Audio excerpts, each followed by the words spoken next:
Wow. Oh, wow. I'm not going to lie. I was hoping, I was praying for Man United tears, but they might actually be on the way to going and challenging top four. They might just get top four. I'm looking at Villa. The crumble, the capitulation has started. 3 home losses in a row. I'm looking at Tottenham. Barely, barely got over the line against Brighton. Barely. Yeah. Man United, 3 wins in a row. Rasmus has now 5 goals in 5 games. It's a month's L, I'm not going to lie.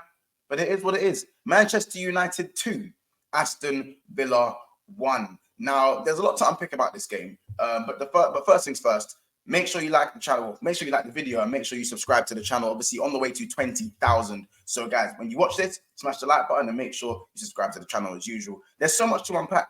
Like, Villa actually played very well. Very, very well. They created so many chances. Douglas Luiz with the funny celebration. But of course, at this point in the season, it's the result that matters. And we can't deny it. Manchester United are improving. Does that mean that the Ten Hag out should all of a sudden be Ten Hag in? Absolutely not. There's still a lot of work to do. But if we're talking about this game in isolation, this game sample size, or even the sample size of the last 4 or 5 games or so, Manchester United are improving. And it's not a shock to me because they're getting their players back. I think people tend to forget that there was loads of different centre-back partnerships. The back line's been all over the place. Of course, Rasmus Hojlund, who a lot of people were critical of, including myself. And I'm still critical of him. I still think he needs to do more. Wasn't scoring. Now he's scoring. The difference is with Rasmus Hojlund, and I'll tell you guys this right now. You see when everyone was saying, oh, United aren't creating for him. The wingers, all they do is cut in and shoot. Rashford don't pass. Bruno Fernandes spams passes that are overhit and underhit. You know, Garnacho, all he knows how to do is step over, shoot. Listen, when it comes to traditional nines, they still have to at least create for themselves, even if the creation isn't coming from other places such as the wings or in behind. And that's what Rasmus wasn't doing. He wasn't creating for himself, even though Man United weren't exactly helping him in the creation side of things anyway. Now what he's doing, he's not fighting his centre-backs. He's not focusing on the one-on-one battles. What he's doing is focusing on his game. And what he's doing now is he's scoring goals off of his own back. He's creating opportunities himself with his movement. And his anticipation is becoming a bit more sharper than it was at the start of the season. And that is what we needed to see from Rasmus Hojlund. If your team doesn't create, you have to show something that you provide without that. It's not just, you don't just rely on what you have around you. It's not everything to a striker. And that's what he's doing. So I'm going to give him his credit for that. He's now knowing what he needs to do as a striker. He's adapting to the Premier League. And we'll see how many goals he finishes on for the rest of the season. Alejandro Garnacho, an absolute ball of a performance today. I feel like the end product wasn't great, but in terms of his approach play, taking on his man, the confidence, he's a kid with confidence right now. Rashford, not really too impressive his performance today, but I guess we take that one a step at a time if we're talking about him on an individual basis. Manchester United weren't at their scintillating best today, but they're getting results.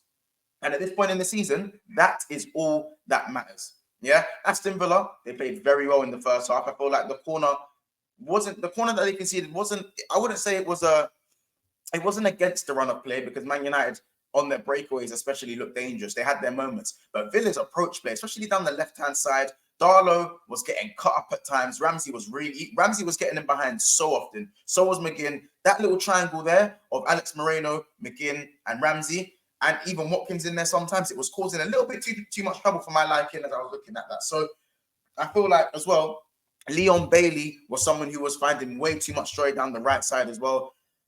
Villa were getting in behind, but they weren't clinical. And if you don't score your goals, Manchester United will punish you. And that's what they did. McTominay, listen, they're going to call it a Ten Hag masterclass because McTominay has done it again. That is 7 goals. Yeah, I repeat, that is 7 goals and 1 assist in, I believe, 21 appearances for Scott McTominay. Now, I'm not sure how many games he started. I'm going to have a look now on how many games he's actually started for Manchester United. But he is not a holding midfielder. He is not an 8. That man is a 10. He is a 10. I'm not even going to lie. I'm looking at his starts, how many games he started. Yeah, 12 matches started, 1 assist, 7 goals. Yeah, yeah. So 12 games, 8 GA. So he's getting GA in at least what, 3/4 of the games? Come on, you lot. You can't hate on Scott McTominay prime. He's doing his thing. He's doing his thing. And he's missed up. Now that I'm thinking about it, he's actually missed opportunities as well. So he probably should have a few more goals. Brilliant work from Ten Hag with the subs. I'd say Unai Emery as well. Not very good game management. How you take off Leon Bailey when you're on the front foot with your foot on the neck of Man United at home with the crowd booming on your side? Bottle mentality. It's not good enough. Keep it the same. Bailey, Musa Diaby is not really offering much at the moment. Keep him as a bench warmer. Obviously, he's not starting him, but don't take off Bailey. Bring off someone else. Switch it up. Play him up front.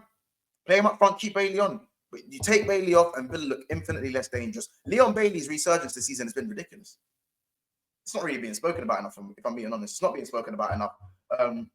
Jacob Ramsey, excellent in midfield. There were a lot of McGinn as well. There were a lot, even Douglas Luiz. There was a lot of good performances from Villa, but there were also some good performances for Manchester United. Harry Maguire.